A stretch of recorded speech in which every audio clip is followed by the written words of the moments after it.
ياسين والقرآن الحكيم إنك لمن المرسلين على صراط مستقيم تنزيل العزيز الرحيم لتنذر قوما ما أنذر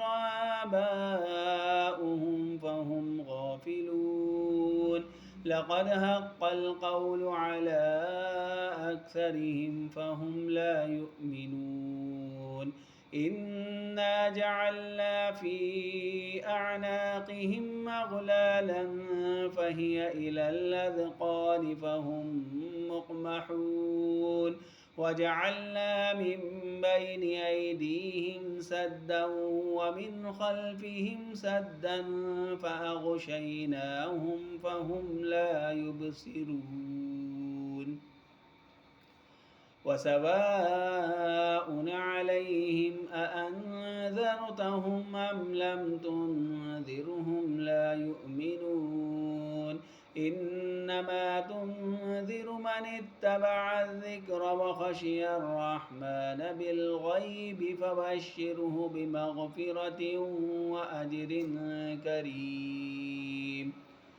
إنا نحن نحيي الموتى ونكتب ما قدموا وآثارهم وكل شيء أحصيناه في إمام